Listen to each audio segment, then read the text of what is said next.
Hello, happy Friday, and welcome to the Pastafarian Temple. What is the meaning of life? Is there a reason for us, for me, for you? What is the point of it all? Is there a point? These are arguably the biggest questions that there are. All other questions seem to come after. So, what does Pastafarianism teach as the answer to these most important of questions? What is the point of it all? Well, it's simple. There isn't one. Nothing matters. Life is an absurd chain of events, and then you die. Congrats, the end. Isn't that sublime? Well, that's it for this week's sermon. I hope you had a good time. Okay. That was a little anticlimactic and probably too short to be a vine, let alone qualify as a sermon. So, let me show you my work, walk you through how I got to this answer, question everything and all that. So, what is the meaning of life? Well, let's start with us, with humans. We're the ones doing the living after all. At the end of the day, we're nothing special, just a blob of fat piloting a meat suit by zapping the right part in the right way. But what about the soul? They ask. Aren't we more than the physical parts? Well, no, we're not. That's not only not true, there's no evidence of it, it's also impossible. That's right, hold on to your noodles. I'm going to prove that there can't be souls. You see, souls would violate the first law of thermodynamics. Now, this is going to get a little sci-fi, but please bear with me. So you've got the physical squishy parts. Everyone seems to agree on that part. And obviously you don't have to take my word for it. You can prove it yourself. Just reach out and whap, yep, that's a physical body. So the body, the physical part exists. And for the most part, we've even figured out how it works. How the muscles connect to the nerves, connect to more nerves, and eventually you've got a person. People are obviously less agreed about the second part, the soul. So, for the sake of argument, and love playing devil's advocate, let's take this mythical soul and shove it into the body and see what happens. Well, congrats, you've created what philosophers refer to as a ghost in the machine. So, how does the soul interact with the body? How does your soul have any control over what your body does?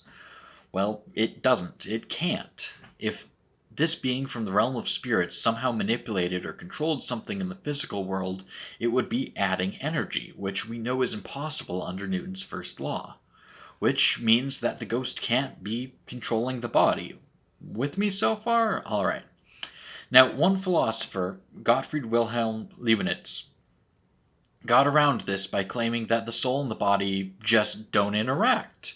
They just happen to share the same space and just happen to go along with each other because, well, that's just the way God made them, which is a pretty lame excuse. It's like saying wizards did it.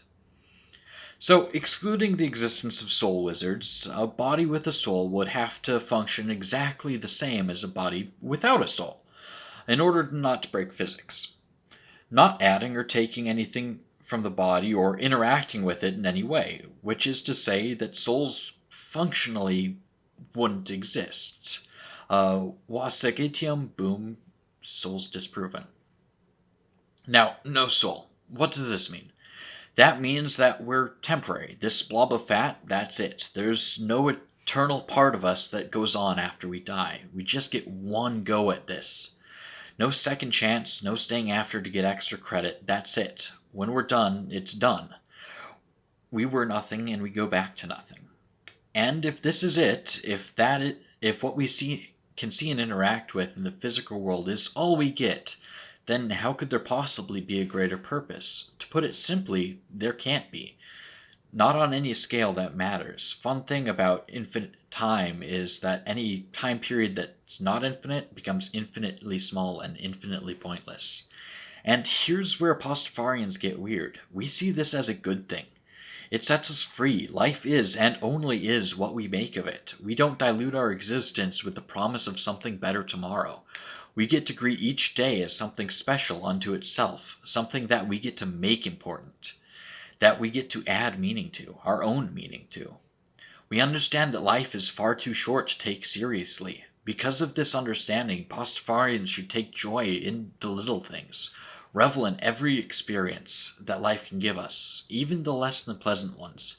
Pastafarians should also be quick to forgive and slow to anger, as we know that, at the end of the day, nothing matters in the grand scheme of things. There's nothing worth getting that worked up over.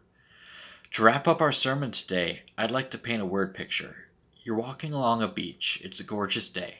To your right, there's the ocean. To your left, some beautiful stone cliffs. And before and behind you, nothing but empty, golden beach, as far as the eye can see. And as you walk, you notice that the ocean draws back. You turn, and you see it. A massive wave begins to break, trapped between the rocky cliffs and the literal awesome might of nature. You're faced with just how small and fleeting your life truly is. And at that moment, when you realize the inevitable, you are not afraid. After all, fear and terror come from the unknown. What you are experiencing is the sublime, knowing and accepting in the undeniable face of nature that what is about to happen will happen, and our very small place in it all. You can fight it, or you can face it with a smile on your face. The choice is yours. Thank you for watching. Are there any big questions you'd like us to do a sermon on? Please drop them in the comments below.